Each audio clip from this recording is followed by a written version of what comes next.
Braverman, that's Midas Mulligan Magoo, and this is episode 15 of Not Safe for Work on WallStreetOasis.com. This week we're covering Trump for president, goat poo, and some of the things you might be doing to sabotage your interviews.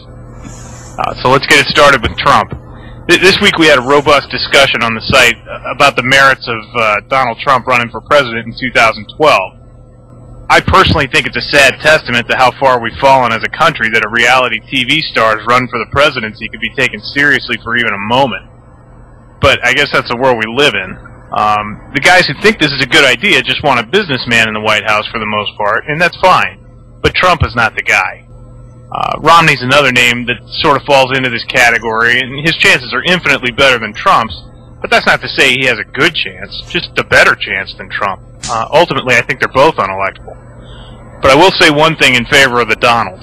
No one in the field of potential candidates has more experience fucking over bondholders. Yeah, that's right. That's a skill set that's going to come in handy for the next president if the government keeps spending at its current pace. What do you think?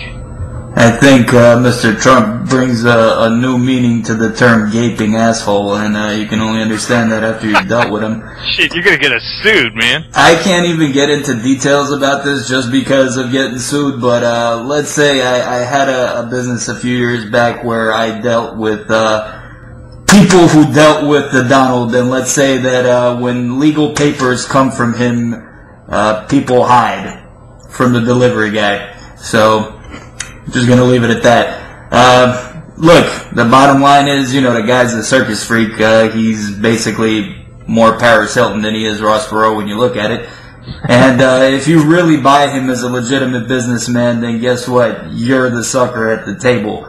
The bottom line is, you know, this is another rich kid who got a $400 million inheritance and made it into 450 or 5. I'm not going to get into details about his actual net worth because nobody knows what that number is, including himself. He is the quintessential definition of the who you know or who you blow principle, and the physical evidence that in today's world you really don't need to have any sort of skill set as long as you sell yourself and as long as you're a good product. So, for you guys who like he's definitely good at that. Nah, I mean, listen, he should walk around with the for sale sign on his forehead and just become a human affiliate for any product that anybody wants to sell, which is what he is essentially anyway. I mean, he's Phil Green for all you Scorsese guys out there. And he's also the living definition of if you owe the bank $100,000, the bank owns you, and if you owe the bank $100 million, you owe the bank. So, yep.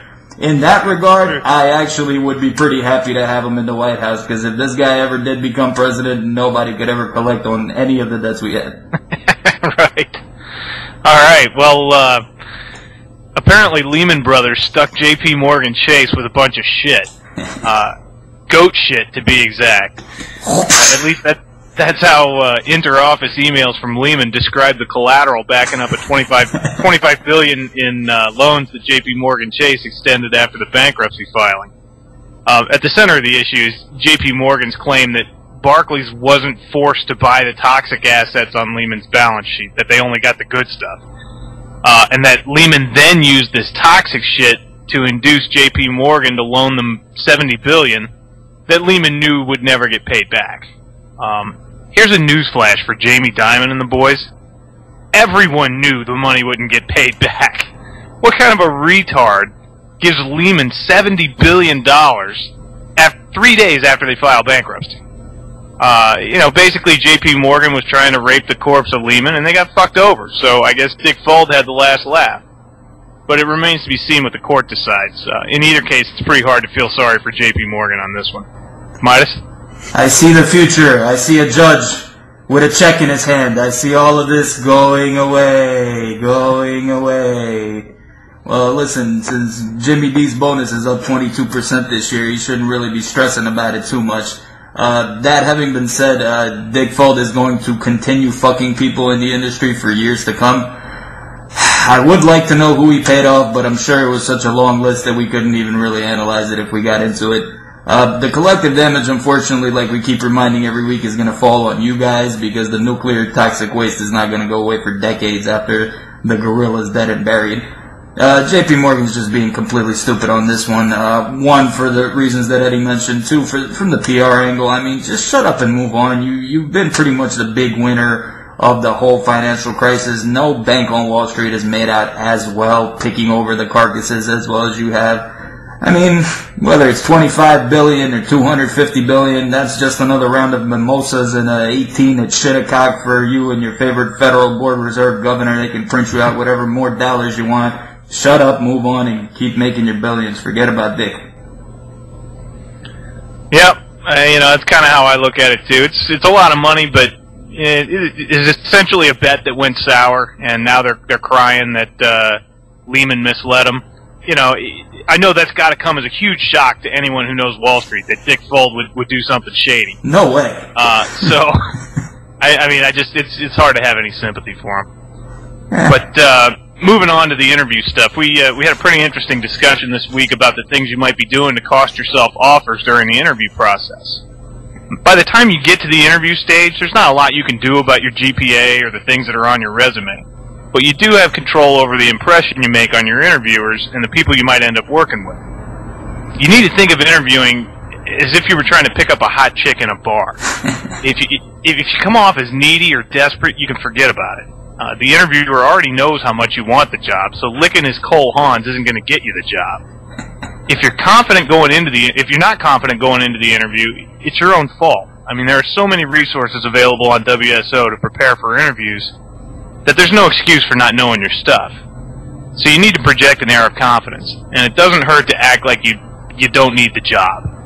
Now, I didn't say act like you don't want the job. I said act like you don't need the job. Be personable but not needy. A little bit of swagger can make a big difference.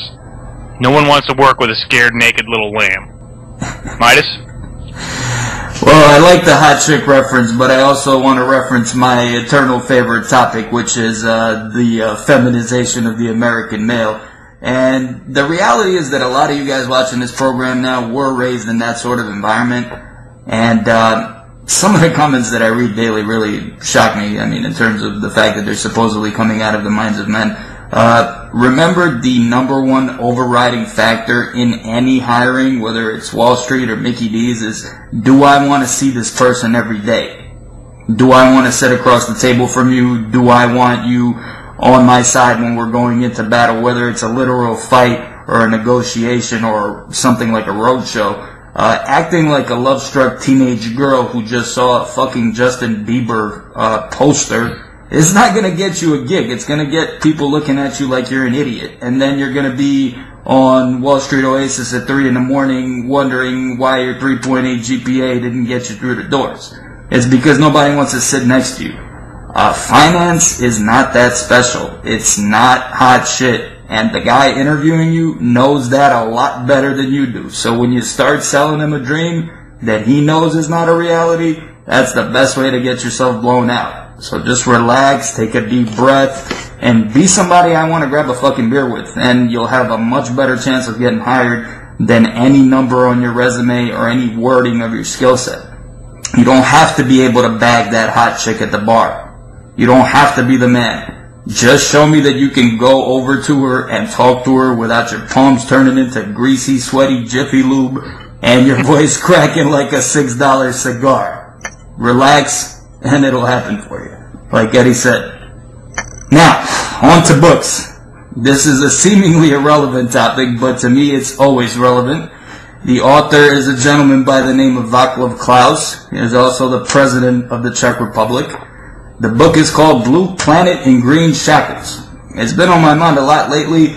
The financial crisis has kind of moved over the whole global warming debate to the side, but it's going to be back.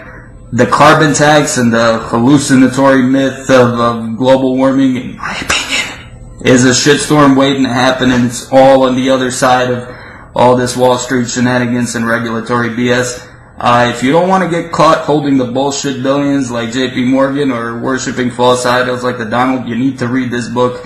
It's going to teach you a few things about where we're going as a planet, and especially as an industry, because this is definitely going to be affecting finance down the road. Nothing to do with our three topics today, but everything to do with our three topics today.